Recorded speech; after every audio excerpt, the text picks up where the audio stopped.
Hello বন্ধুরা, তোমরা সবাই কেমন আছো? আশা করি ভালো আছো, সুস্থ আছো। তো আমি ভালো আছি। মৌসুমি অফিসিয়াল চ্যানেলে তোমাদের সবাইকে স্বাগত জানিয়ে আজকে চলে এলাম। দেখো, ডাল বাটতে, ডালের আজকে রেসিপি তোমাদের সাথে শেয়ার করবো। তো প্রথমে দেখো, ডালটাকে ভালো করে আধ ঘন্টা ভিজিয়ে রেখেছিলাম। রাখার পরে ভালো করে কষলে ধুয়ে নিয়েছি, 3-4 বার করে ধুয়ে এনে আর এখন এই যে বাটছি। আর ডাল বাটার আগে মশলা করে নিয়েছি। আদা বাটা, জিরে বাটা, রসুন বাটা আর কাঁচা লঙ্কা কুচি নিয়েছি আর পেঁয়াজ কুচি নিয়েছি, বড়া দিয়ে ভাজবো। আর টমেটো নিয়েছি। আর এখন এই যে আমি ডালগুলোকে ভালো করে একে একে বেটে নেব। তো আমাদের মিক্সচার নেই, যেহেতু আমরা শিলে বেটেই খাই। বড়া সবসময় আমরা শিলে বেটেই খাই, মিক্সচারে তো মানে আমাদের খুব একটা পছায় না, মানে সবসময় শিলে খেয়ে খেয়ে অভ্যাস, মশলা টসলা। তো তার জন্য মিক্সচারটা কেনা হয় না। মিক্সচার কিনলে আর শিলে বাটা খাওয়া হবে না, ওর জন্য। তো শিলে বাটা খাওয়ার মজাটাই, টেস্টিটা অন্যরকম। তো তোমরা কারা কারা এরকম শিলে বেটে খাও আমাকে কিন্তু অবশ্যই কমেন্টে জানিও। আর এখন আমি তো দেখো বন্ধুরা, ডাল বেটে চলে এলাম। আর এখন আমি ডালের মধ্যে কী কী উপকরণ দেবো। প্রথমে দেব নুন, তারপরে দেব হলুদ গুঁড়ো, তারপরে দেব কোচানো পেঁয়াজ, তারপর দেব কাঁচা লঙ্কা দিয়ে ডালের সাথে ভালো করে মিশিয়ে নেব।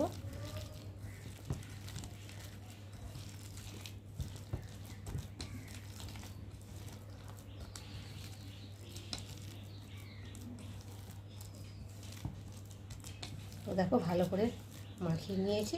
আর এখন কড়াতে তেল দিয়েছি, তেলটা গরম হয়ে গেছে। আর ওখানে দেখো, বড়ার জন্য ডুমো ডুমো করে আলু কেটে নিয়েছি। তো চলো, তেলটাকে একটু ভালো করে কড়ার মধ্যে ঘুরিয়ে দিই, এটা সব জায়গায় লাগে। আর এখন এই যে আমি একে একে বড়াগুলোকে ভেজে নেব।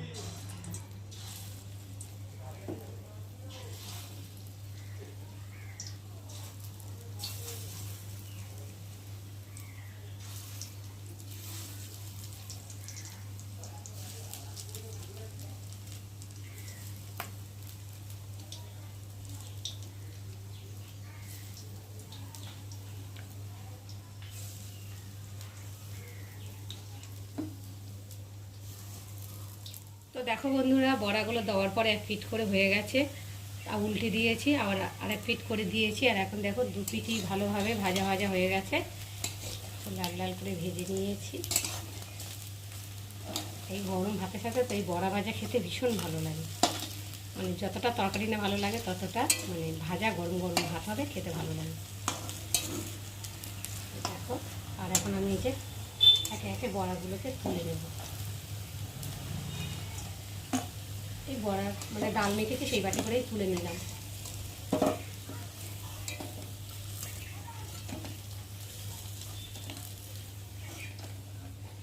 তো দেখো, আর একটু রয়েছে, ধরেনি কড়ার মধ্যে, 2-3টা হবে, সেটা দিয়ে আবার ভেজে নেব।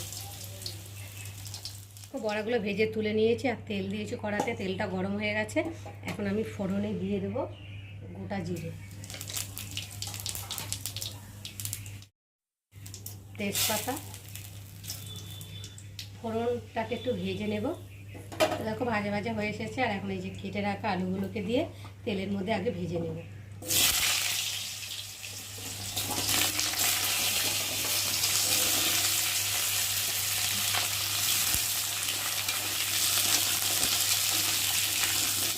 দেখো বন্ধুরা, আলুটা লাল লাল করে ভেজে নিয়েছি।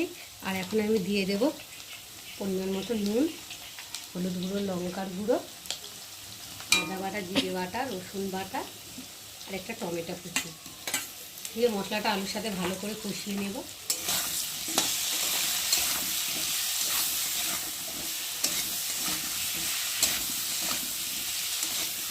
তো দেখো বন্ধুরা, মশলা আলুর সাথে ভালোভাবে কষিয়ে নিয়েছি। আর দেখতেই পাচ্ছি মশলাটা বেশ ভালোভাবে ভাজা হয়ে গেছে। আর মশলা থেকে তেলও ছেড়ে দিয়েছে। আর এখন একটু ভালো করে নেড়ে চেড়ে আর আমি এখন পরিমাণ মতো জল দিয়ে দেবো।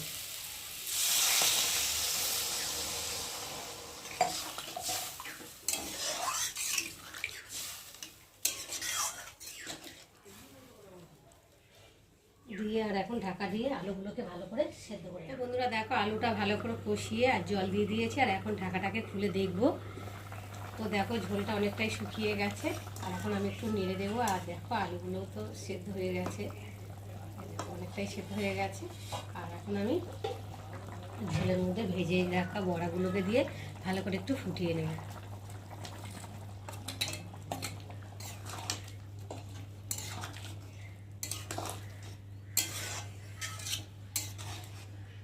একটু ভালো করে নেড়ে চেড়ে আবার একটু ঢাকা দিয়ে ভালো করে সেদ্ধ করে নেব।